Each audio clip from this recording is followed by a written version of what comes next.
So, isa sa pinakamagandang investment, lalong-lalo na kung tayo ay isang OFW, ay pag-invest natin sa real estate.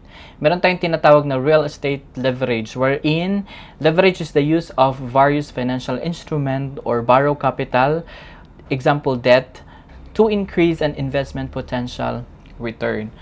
So, alam natin na medyo mahirap magbuo ng kapital para sa ating mga business. So, isa sa pinakamagandang starting natin is mag-invest tayo ng real estate dahil hindi naman buo pinapabayad sa atin yung kabuuang amount ng property na bibilihin natin. So, speaking with property, ang ating pag-uusapan ngayon is itong Charm Residences ng SMDC. Located siya sa Cainta, Rizal. Ang mga available na mga units natin dito ay meron tayong pre-selling at meron din tayong ready for occupancy. Ang mga available units natin, meron tayong 2-bedroom, 3-bedroom, 1-bedroom, at most likely sa ating mga 2-bedroom is 28 square meter to 30 square meters. And sa 1-bedroom, medyo malaki ito na 1-bedroom kasi meron tayong mezzanine dito. At 46 square meters yung ating 1-bedroom. By the way, meron tayong promo available, 15% from the total list price ng ating unit na mapipili. So kung hindi kayo familiar, magtatanong kayo ano yung mode of payment natin dito or payment scheme. So meron tayong 3 milestone. Unang-una meron tayong reservation, down payment period, at itong loanable amount or lump sum balance, or ito yung ibabangko natin or ipapasok natin sa mga financial institution. So yung ating reservation in this property is 25,000 pesos, at kung kukuha din kayo ng parking within the property, ang ating reservation is 10,000 pesos. So let's have one example sa ating unit. Halimbawa, kukuha tayo ng early occupancy. Ang kagandahan kasi pag early occupancy yung ating kukuning terms, mabilis po natin ma-occupy yung ating mga unit na nakuha. Halimbawa, itong 2-bedroom, meron po tayong available price ngayon na 4,077,000.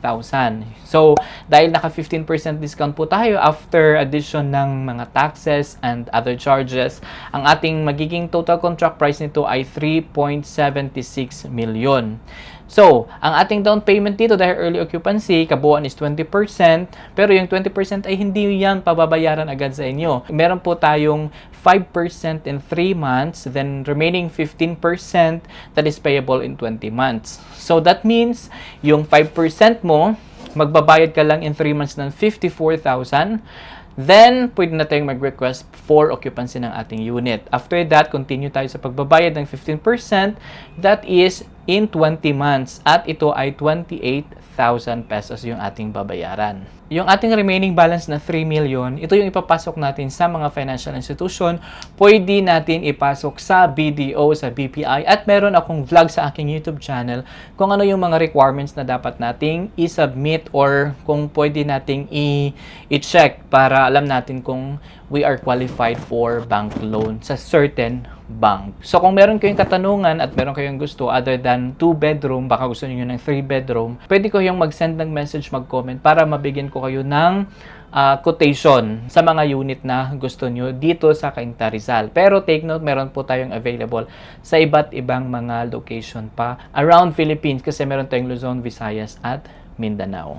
So I hope na nagkaroon kayo ng idea kung paano mag-invest sa condominium unit, at maganda po talaga ang mag-invest tayo sa real estate, condominium, house and lot, or whatever, basta makapag-invest tayo. Lalong-lalo na tayo mga OFW. Kadalasan ay wala po tayong mga talagang trusted na mga tao sa Pilipinas. So, mas maganda na sa company pinag-investa natin ay sigurado tayo at talagang nasa tamang investment vehicle yung ating mga pera na tatrabahuan. So I guess that's it for this episode, and please continue watching dahil gagawa pa tayo ng gagawa pa tayo sa ibang mga properties. So I guess that's it for this episode. Have a great day and God bless. Bye!